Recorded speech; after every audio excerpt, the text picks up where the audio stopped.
semua pakai yang Johnson & Johnson tu, dia akan menjadikan kulit tu macam kering. Lepas tu dia akan buatkan kulit kita akan jadi lagi gatal. Macam olive oil ni tak ada. Itulah bagus dia, guys. Okay. So hari ni saya dengan Anas, biasalah kita asyik mengkritik Madani. Kita dah kritik Barisan Nasional, kita selalu kritik UMNO, kita kritik Perikatan Nasional, kita juga kritik PAS. Sesiapa yang nak join kita orang punya live, kena standby lah pukul 5 suku. Nanti tak adalah kau sesat bila kau masuk tiba-tiba kau kata presenter ni mesti pro PH. Aku kan kau nak kutuk aku apa semua tak apa. Kau janganlah kata aku pro PH, aku ceplos. Kau tahu penghinaan tau. Aku terasa tau bila korang kata aku penyokong Anwar Ibrahim. Itulah, jatuh maruah kita tau. Aku betul-betul terpukul tau. Terpukul, okey. Sangat-sangat terpukul. Okey. Kita, mungkin disebabkan masih lagi hangat selepas PRN baru seminggu kan. Dan kita nampak macam Anwar ni dia kurang bersuara. Tapi rasanya mungkin dia frust ataupun dia kecewa kan.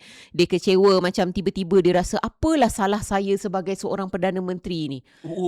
Semuanya salah saya. Apa yang saya buat yang tidak sangat memuaskan hati rakyat ni. Tapi Olivia, benda itu bukan asing bagi beliau. Ya ke? Kalau bukan asing Yes. Kau ingat tak peristiwa 90-an dulu?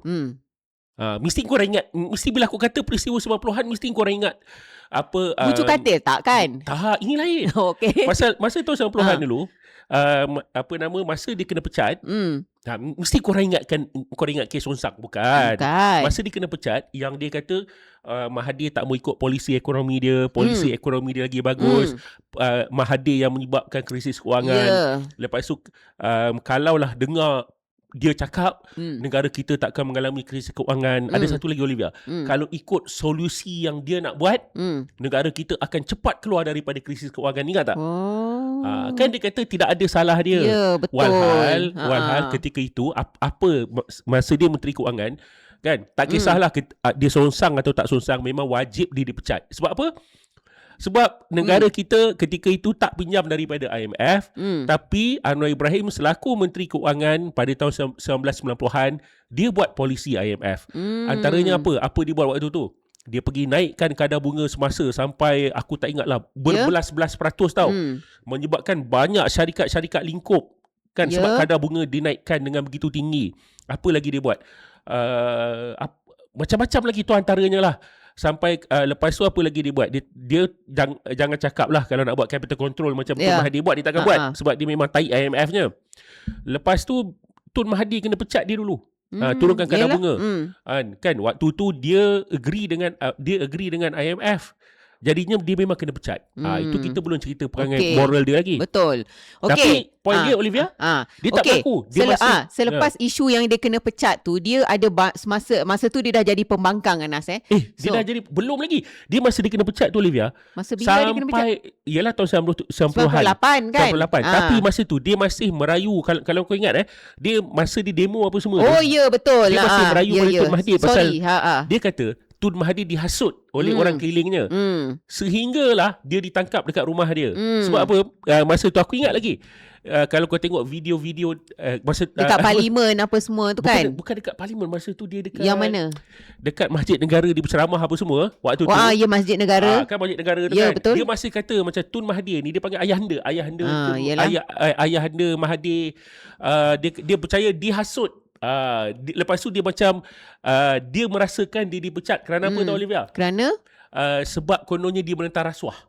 Aduh, kau bayang dia dah play victim Ini jadinya kalau yang kau cakap sekarang ni, dia merasakan apa salah dia sebagai Perdana Menteri. Ya, betul. Ini bukan kali pertama dia rasa macam tu. Okey. Kita itu flashback itu flashback daripada Anas. Okey. Selepas daripada tu, pada tahun antara tahun 1998 sampai 2004 dan 2015 hingga 2022, Anwar Ibrahim masa tu dia dah jadi pembangkang lah.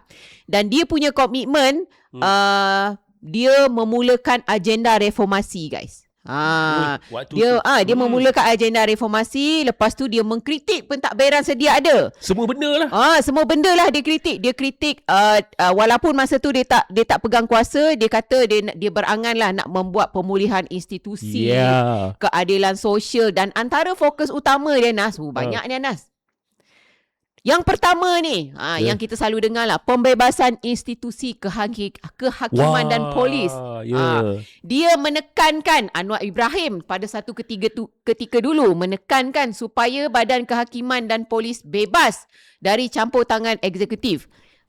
Pada tahun 2009 sebagai Ketua Pembangkang, Anwar Ibrahim membantah rang Undang-Undang Suruhanjaya Pelantikan Kehakiman JAC dengan alasan bahawa ia tidak cukup untuk menjamin kebebasan kehakiman sepenuhnya. Dan kemudian pandangan ni kemudiannya diingatkan oleh Ketua Hakim Negara Tengku Maimun Tuan Mat pada tahun 2025 sebagai bukti komitmen lama terhadap isu ni. Dan beliau juga menggesa supaya kuasa kehakiman dikembalikan seperti mana yang termaktub dalam perlembagaan sebelum pindaan 1988. Lepas tu yang kedua, pembasmian rasuah secara sistematik, Anas. Nanti kau masuk komen, Anas.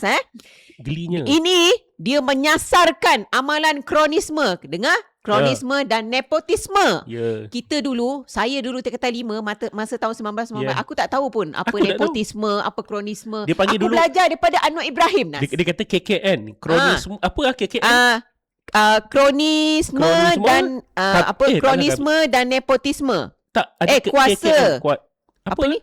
KKN, kronisme dan nepotisme.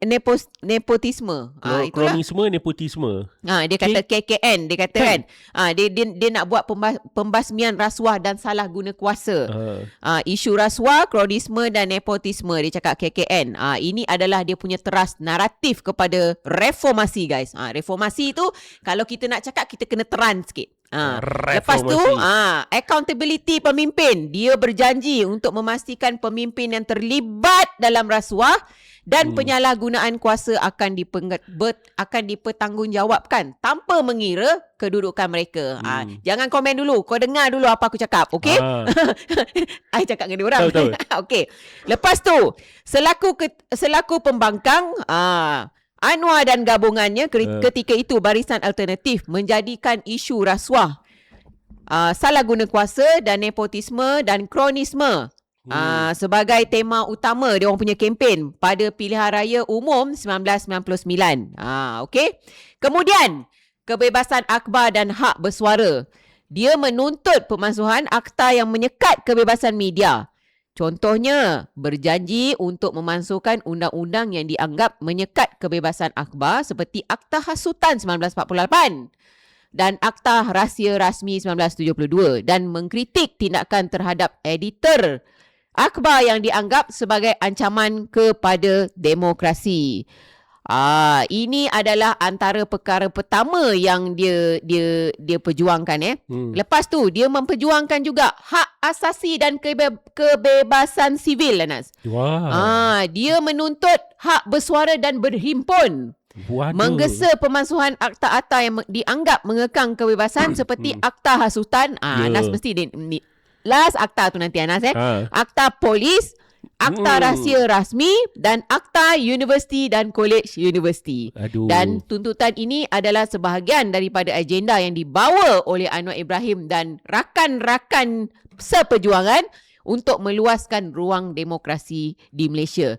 Yang ke berapa? Okey, last. Dasar ekonomi dan bantuan rakyat. Dalam konteks ekonomi ni, Anwar Ibrahim dia berjanji dan mengkritik terhadap dasar sedia ada dan bukannya dia tak menyokong bantuan secara langsung. Kebanyakan kritikan terhadap cash is king.